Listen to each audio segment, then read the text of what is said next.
Vazhdojmë me njoftime të tjera. Ministri i Jashtëm rus Sergej Lavrov ritheksoi mbështetjen e Moskës për qëndrimin e Serbisë ndaj Kosovës, por edhe ndaj bisedimeve të ndërmjetësuara nga Bashkimi Evropian. Gjatë qëndrimit në Serbi, ai mori zotimin e Beogradit për ndërtimin e gasjellësit jugor, përmes të cilit Rusia synon furnizimin e Evropës qendrore dhe jugore, duke anashkaluar Ukrainën. Ai tha se pret që Serbia të luajë një rol me rëndësi edhe në krizën e Ukrainës vitin që vjen, kur ajo të kryesojë organizatën për siguri dhe bashkëpunim në Evropë. Siç njofton korrespondenti ynë Besim Abazi, zyrtarët serb besojnë se synimet për integrim në Bashkimin Evropian nuk do të dëmtojnë marrëdhëniet me Rusinë. Shefi i diplomacisë ruse Sergej Lavrov tha martë në Beograd se Rusia mbështet qëndrimet e Serbisë kundruar Kosovës dhe bisedimet ndërmjetësuara nga Bashkimi Evropian. Ai bëri këto komente gjatë takimeve me udhëheqësit më të lartë të Serbisë, cilët e vlerësuan lart qëndrimin rus kundruar Kosovës. Aleate e Beogradit Moska nuk e njeh pavarësinë e Kosovës, rastin e cilës e kishte përmendur si precedent gjatë marrjes së vendimit për të bashkuar gadishullin Ukrainës të Krimes me Rusinë. Krahasimi ishte hedhur poshtë nga Bashkia Ndërkombëtare, e cila rastin e Kosovës trajton si një rast të veçantë.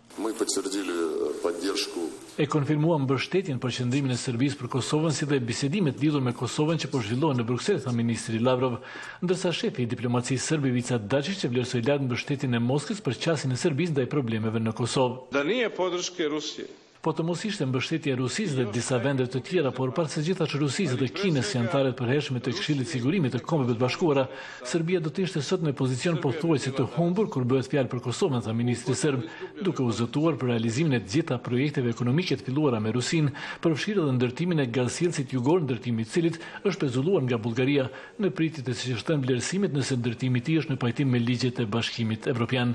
Gasjellësi jugor synon eksportet e gazit nga Rusia nëpërmjet detit të zi Bullgarisë e Serbisë për në Evropën qendrore dhe jugore, duke anashkaluar Ukrainën. Ministri rus u shpreh i bindur se ndërprerja e ndërtimit të gasjellësit është e përkohshme.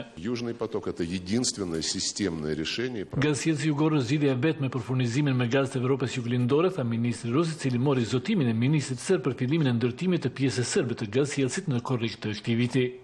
Naš nacionalni i državni interes jeste da se izgradi Južni tok. Interesi kombëtar dhe shtetëror i ynë është ndërtimi i gasjellësit jugor që industria serbe naftës tjerë kompania më e mirë në rajon, si dhe të realizon edhe shumë projekte investime të tjera, tha ministri serb Dačić. Në dritën e situatës në Ukrainë, gasjellësi është dhënë në qendër të tensionit ndërmjet Rusisë dhe Bashkimit Evropian. Ministri rus tha se pret shumë nga Serbia vitin e ardhshëm, kur ajo do të marrë kryesinë e organizatës për siguri e bashkëpunim në Evropë, roli i cili sipas tij duhet të forcohet në zgjidhjen e krizës në Ukrainë.